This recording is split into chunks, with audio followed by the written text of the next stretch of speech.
What's up guys, Glitch Twitch here. If you're watching this, you need to like and subscribe right now, or you will eat a moldy bagel and get food poisoning, and that seems like a pretty crappy situation to me. Get it? Crappy? Because it's food poisoning? Anyways, today I have a pretty stupid story to tell you guys. Today I'm going to be telling you the story about the time I got soaked at Hershey Park. This story took place when I was in 5th grade, so about 3 years ago.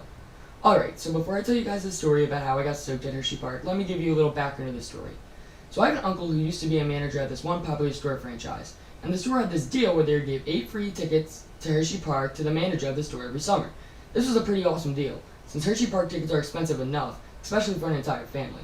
So my uncle got the tickets this year as normal, and he invited me and my family to go. And my family only consists of 5 people, so it was just going to be us 5 and my uncle, which I was happy about because I'd rather go with a smaller group than a really large group.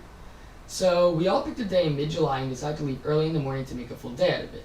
The day we chose to go on was supposed to be sunny and cool, but when we got there, it was actually a bit cloudy and a bit humid.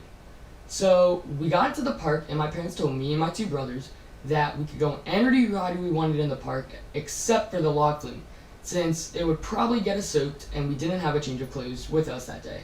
So if we got wet when we were on the ride, we'd be stuck like that for the rest of the day. So we start going on rides in the park around maybe 10 in the morning, and we go on one ride in the park called the Laughing Track, which is a great roller coaster, by the way, probably my favorite one in the park. Super fun. Anyway, back to the story. I'm getting off track already. So when we finished the ride and decided to go on another one that is a little farther away from the Laughing Track, and to get there we needed to pass the log flume. So at the log flume there's this one thing called the splash zone, which is a circle around the perimeter of the ride, and if you stand in the circle you will get hit by the water from the log flume when it comes down the hill. And the splash zone isn't just a bit of mist either. No, it's a freaking waterfall dumped onto you in the span of 2 seconds. So I decided to be a moron and have this thought process of, my parents said I couldn't go on the log flume, but they didn't say I can't stand in the splash zone. What a smart loophole. I'm sure it won't have any negative outcomes. Spoiler, it had a negative outcome. So I just ran into the splash zone and waited a few seconds for the log flume to be on the top of the hill. My plan was to try to outrun the water before it hit the ground, but the splash zone was pretty big, so I'd have to run pretty darn fast to get out of the circle. So I see the log flume reach the top of the hill and get ready to run. The log comes down the hill and sends this huge wave of water over my head, and at that point I pretty much knew I was going to be screwed. I just ducked down, but I did it in a stupid way where my back was facing the wave, so it just soaked my entire body.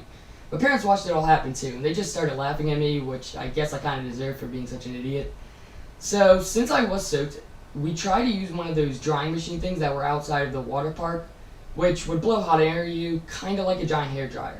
But the machine didn't even do anything. I was still wet and it just felt more sticky. So because I was a moron and went into the splash zone for no apparent reason, I had to walk around the park all day with wet socks and underwear, and that was pretty much the most uncomfortable thing ever. Anyways guys, that's going to be it for the video. The moral of the story is listen to your parents and generally just don't be a moron. I hope everyone enjoyed the video, and don't forget to like and subscribe to the channel. I'll see you guys in the next one. Bye.